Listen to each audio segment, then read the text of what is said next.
পাক গোলাবর্ষণে নিহত বিএসএফ জওয়ান। যেমনটা জানা যাচ্ছে, নিহত বিএসএফ এর সাব ইন্সপেক্টর মোহাম্মদ ইমতিয়াজ জম্মুর আরএসপুরায় পাকিস্তানের সংঘর্ষ বিরতি। এবং আপনাদের জানিয়ে রাখবো, নিহত বিএসএফ এর সাব ইন্সপেক্টর, পাক গোলাবর্ষণে নিহত বিএসএফ জওয়ান, নিহত বিএসএফ এর সাব ইন্সপেক্টর।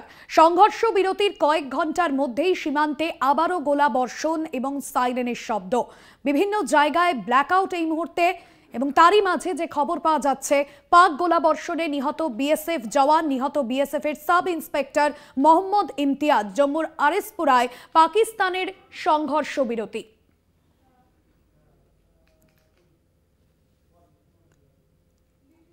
আমাদের বিশেষ প্রতিনিধি দীপ্তিমান ভট্টাচার্য রয়েছেন সরাসরি নিউজরুম থেকে।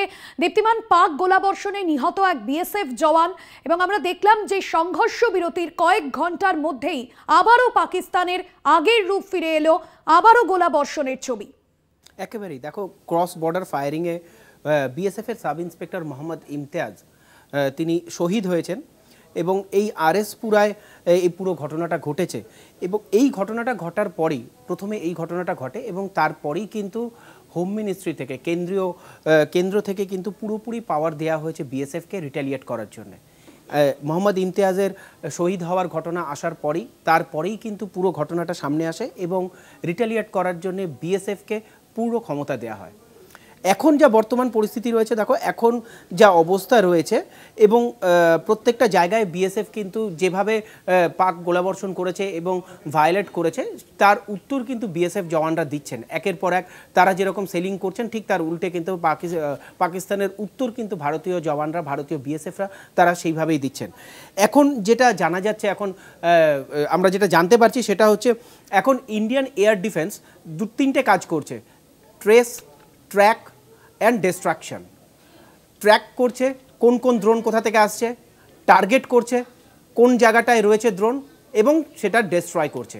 এই তিনটে জিনিসের ওপর কিন্তু মূল মন্ত্র করে এখন কিন্তু ইন্ডিয়ান এয়ার ডিফেন্স কাজ করছে। কি কি কাজ করছে? Track, target and destroy. এই তিনটে জিনিসের ওপর বেস করেই কিন্তু এখন ইন্ডিয়ান এয়ার ডিফেন্স কাজ করছে প্রত্যেকটা জায়গায়। এখনই খবর পাওয়া যাচ্ছে প্রায় 22 থেকে 23টা জায়গায় এরকম ড্রোন দেখা গেছে।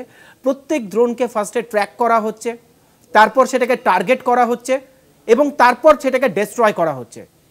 এবং এই নিউট্রালাইজ যে করা হচ্ছে, ডেস্ট্রয় যেটা করা হচ্ছে, সেটা কিন্তু আকাশেই করা হচ্ছে, মাটিতে আসতে দেওয়া হচ্ছে না। এখনও পর্যন্ত একটা ড্রোনও বাদ যায়নি। প্রত্যেকটা ড্রোনকে ট্র্যাক করা হয়েছে, প্রত্যেকটা ড্রোনকে টার্গেট করা হয়েছে, এবং প্রত্যেকটা ড্রোনকেই কিন্তু নিউট্রালাইজ করা হয়েছে।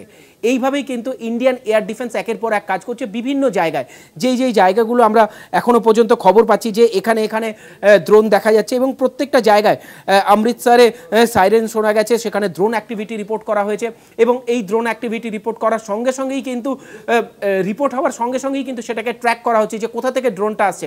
তারপরে সেই ড্রোনগুলোকে প্রত্যেকটাকে টার্গেট করা হচ্ছে, এবং টার্গেট করা হচ্ছে S-400 দিয়ে, এবং টার্গেট করার পরেই কিন্তু সেটাকে সঙ্গে সঙ্গে ডিস্ট্রয় করা হচ্ছে, অর্থাৎ নিউট্রালাইজ করে দেওয়া হচ্ছে। এরপরে আমরা যেটা জানতে পারছি যে অমৃতসরের পর এখন যে খবর আমরা পাচ্ছি সেটা হলো যে ড্রোন স্পটেড নিয়ার মাতা বৈষ্ণোদেবী টেম্পল, অর্থাৎ বৈষ্ণোদেবী টেম্পলের এখানেও কিন্তু ড্রোন আইডেন্টিফাই করা হয়েছে, সেটাকে কিন্তু ট্র্যাক করা হয়েছে এবং টার্গেট করে সেটাকেও ডিস্ট্রয় করা হয়েছে। অর্থাৎ মাতা বৈষ্ণোদেবীর টেম্পলের এখানেও কিন্তু একটু আগেই আমরা যেটা জানতে পারছি যে সেখানে কিন্তু ড্রোন আইডেন্টিফাই করা হয়েছে, সেই ড্রোনটা ট্রেস করা হয়েছে, টার্গেট করা হয়েছে, এবং সেটাকে ডিস্ট্রয় করা হয়েছে। শ্রীনগরে টোটাল ব্ল্যাকআউট করা হলো, শ্রীনগরে টোটাল ব্ল্যাকআউট করে দেওয়া হয়েছে, এবং নিক্কু, ঘুমমান, গুরদাসপুর এই সব জায়গাগুলোতেও কিন্তু ড্রোন আইডেন্টিফাই করা হয়েছে। প্রত্যেকটা জায়গায় ড্রোন আইডেন্টিফাই করা হচ্ছে। যেটা তোমাকে বললাম যে এখন ইন্ডিয়ান এয়ার ডিফেন্স কিন্তু তিনটে মূল মন্ত্র, ইন্ডিয়ান এয়ার ডিফেন্স তিনটে মূল মন্ত্রের ওপর এখন কাজ করছে। সেটা হচ্ছে, ফার্স্ট তারা ট্র্যাক করছে, তারপর তারা টার্গেট করছে, এবং তারপর তারা ডিস্ট্রয় করছে, নিউট্রালাইজ করছে প্রত্যেকটা ড্রোনকে।